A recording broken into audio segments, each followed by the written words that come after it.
Hey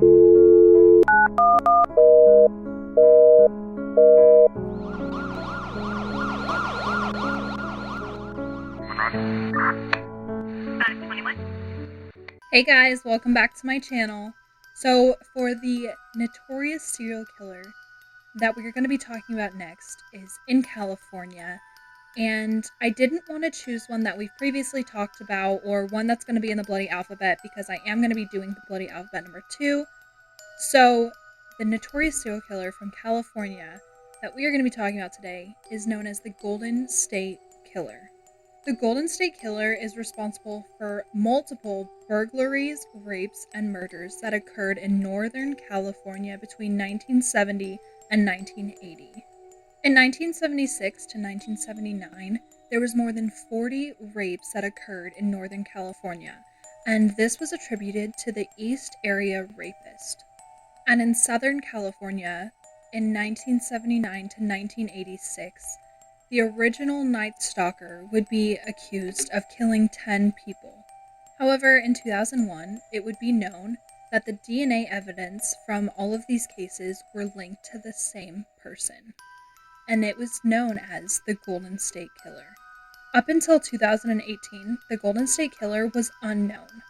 That was until we got DNA evidence back, showing that a man by the name of Joseph D'Angelo, who was a former police officer, was actually linked to the cases of the Golden State Killer.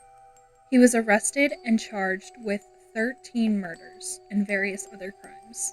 In June of 2020, D'Angelo actually pled guilty, and in August he was sentenced to life in prison without the possibility of parole.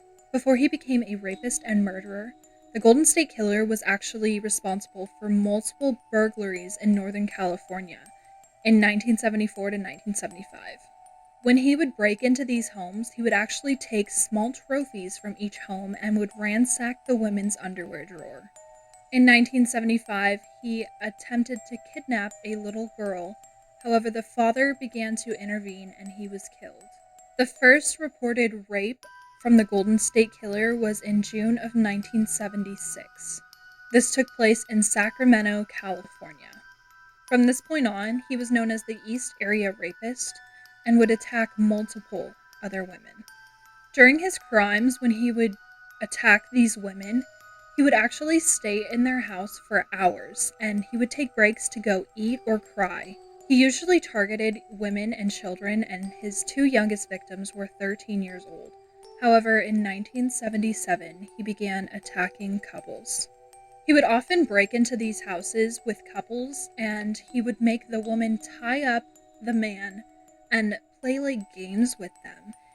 He would make them lay down and put plates on their back, and if they dropped a plate, then they would be killed. And some of his victims, he would even call later and just terrorize and taunt them. He would watch people's houses to get a feel for their neighbors and the rest of the community to see if this would be their next victim. Many people in the community were terrified. They changed their locks and armed themselves to try and stay protected. In 1977, he raped a victim in Stockton, right outside of Sacramento. He soon after victims in Modesto, San Jose, and Contra Costa County. In 1978, he shot and killed a couple who was walking their dog. And in 1979, the rapes in Northern California had stopped. This is when he would move on to Southern California and begin targeting female victims there. He would rape them, and if their male partners were around, he would kill them. He continued to kill multiple people up until 1986. At the time, D'Angelo was murdering all these people in different jurisdictions, so it took quite a while for them to connect all of these cases to one person, and DNA evidence was very, very limited back in the day. In June of 2016, 40 years after the first known assault, the FBI finally stepped in and requested people's help. On April 24, 2018, 72-year-old Joseph D'Angelo was arrested. He was charged for 13 murders and 13 kidnappings. He could not be charged for any of the rapes because the statute of limitations was already exceeded. And that is the story of the Golden State Killer. This is just one case that the DNA evidence was uploaded into a genealogy database to uncover the truth of who the murderer was. There's actually quite a few cases that are now being closed due to having this technology. I hope you guys enjoyed this video. If you did, be sure to like, comment, press that subscribe button and the bell notification. That way you get notified right when I post my next video. But I will see you guys on the next video. Bye.